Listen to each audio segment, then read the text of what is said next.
of the lost rounds, but they need to start getting some on the board as we are at round number 23, the business end of the game.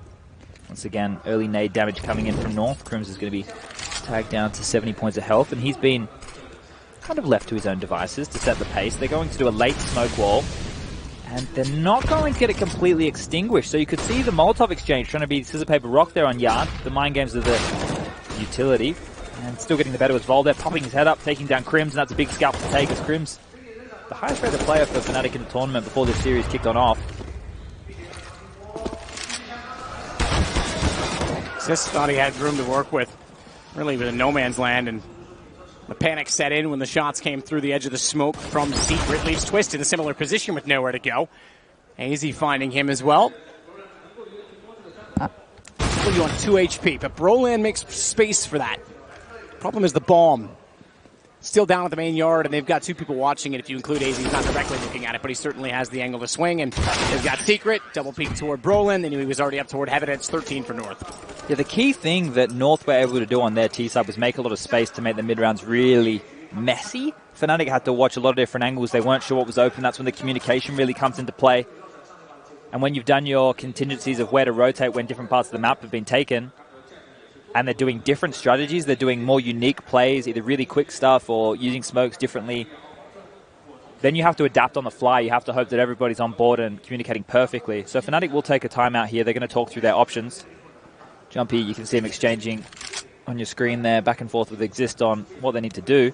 But it's clear that they're not finding room. They're losing opening picks. Maybe if they change up the pace, they might be able to get into this, but North are playing very much as a pack. Whenever any, I guess, utility or exchanges are going down early on the map, they have multiple members, they're ready. So a fake to one position, trying to sneak some players down in another, could be a way that FNATIC want to approach it, but they've gone for another pistol upgrade, so it feels like they're most likely going to concede 14 rounds, and then have to fight their way back into this game. And then, look, okay, this is unique. This is another interesting execute. Some deep smokes over there. That's going to cover off towards window. Probably one over towards the ladder position from the roof as well, and the smoke wall to get them yard control at least. So they might try and pounce through these smokes once they get close. Where does he look? Has to get the timing right, or does he? Because AZ gets a gap in the smoke, saves him, turns it around to find Brolin. 3 for him in the rounds. W downs. 14 for North. They're just controlling it at this point in time. Cadian leads the way with the 2 aces on 22 total. That's 10 from 2 rounds, though, so 12 otherwise. Not to knock on him. That's still is what it is. I mean, he's got 22. But there's been a few more multi-kills, I think, out of AZ and Kjærbye. Gade and Volda just seem to be going about business more consistently across the board.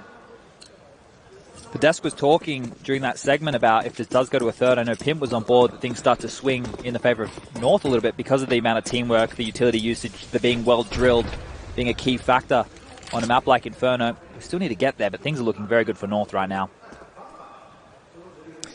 Interesting discussion to be said for Impact. I'll come back to it. Push from Katie, and that's peculiar with an AWP. As JW was waiting on the other side, it gives the information to Gade. He's able to get the trade off of it. Hold from Kjærbye. Brolin walking straight into it. They're not able to control outside quite nearly the same way North were. Yeah, North don't seem to fall back when those smokes come in. They're happy to stay close so the territory can't be taken away. You know, right there, AZ had the kill, which set Kjærbye up for the second frag because the player walking into his line of sight had to look in the other direction. Now we have a 2-on-4 situation, a minute left on the clock, and FNATIC really need this.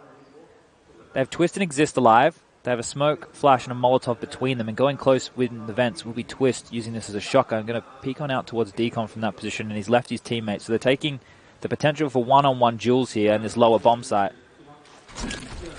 Volda in the side himself. Spotted him off. Twist knows that he's close. Yeah, it's bad timing to open the door. He actually had a shot, but right choice to go for the utility instead. They've actually opened it back up with Twist. Working with Exist.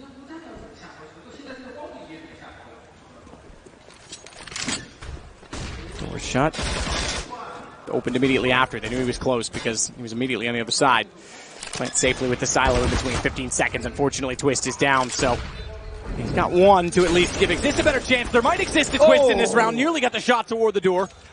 And Kjærbye is the last alive, but that's good enough to find map point for North. Twist made that one possible there. Some heroic kills in the AWP, but it wasn't to be enough.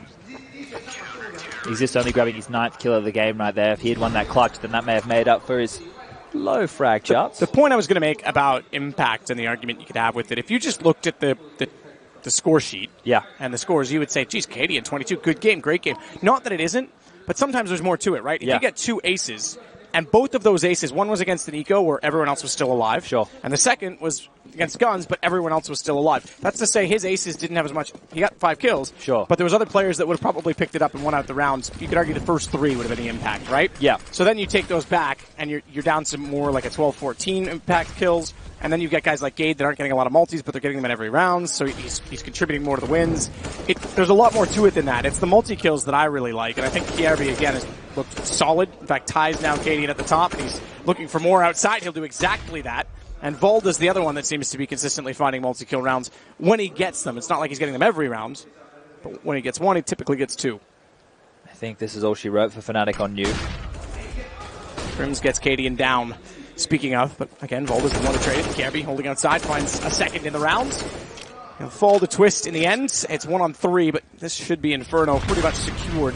He's got the bomb. That does give him a chance at it, with a minute to play with as well. But they're slowly pursuing angles to trap him outside, so they back off main entrance.